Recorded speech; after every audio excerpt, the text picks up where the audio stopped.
Today we'll be doing an investigation. We've got 4 different size spoilers and we'll be seeing whether the bigger the contact area of a spoiler, the bigger the downforce.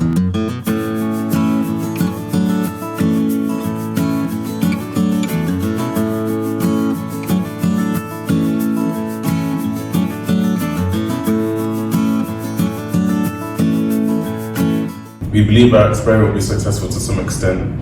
We believe that the greater the surface area or contact area of the spoiler, the greater the downforce on the car. However, we feel that we will face some limitations in that the wind speed will generally be slower than that of a real car, and the size of the car will be proportionate of that of the real life car. We will be testing to see how each spoiler varies in Reynolds number and drag coefficient to show which spoiler produces the most downforce. Okay, so in this experiment, we will be trying to find out the Reynolds number for each of the spoilers. For this, we times the density by the velocity by the chord length, all divided by the dynamic viscosity. For the known values that we've got the dynamic viscosity of being 1.5 times 10 to the minus 5 Pascal seconds. The velocity being 30 meters per second, and the density being 1.225 kilogram per meter cubed.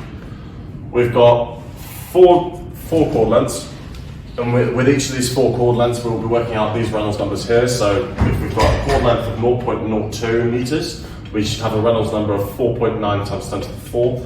With a chord length of 0.008 meters, we should have a Reynolds number of 1.96 times 10 to the 4. With a chord length of 0.0125 meters, we should have 3.06 times 10 to the 4. And with a chord length of 0.0121 meters, we should have a Reynolds number of 2.96 times 10 to the 4.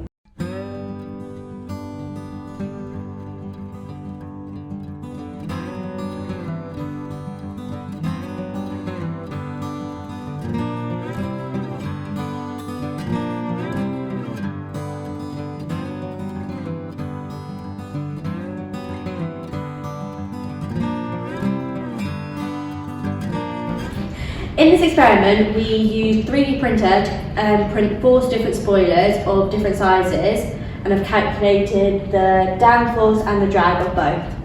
When printing the spoilers, we face many different problems, specifically in attaching the spoiler to the actual car itself. When it came to the car, we were going to 3D print it out of ABS, but we decided to laser cut it instead out of wood. We did this because it made it cheaper to do, as well as the fact that it used less material, and it also made it heavier so that it was able to sit in a wind tunnel properly without it moving about.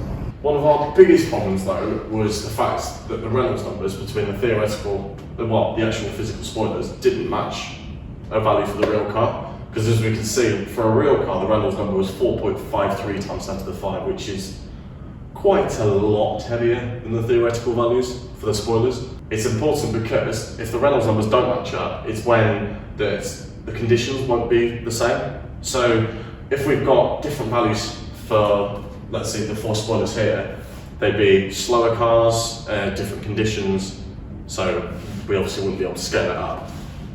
So we then went on to work out the downforce and the drag coefficients for each of the 4 spoilers. So we worked out the drag force for the spoilers plus just the thread, because obviously we can't have the thread and the spoiler, so we have to minus the thread away.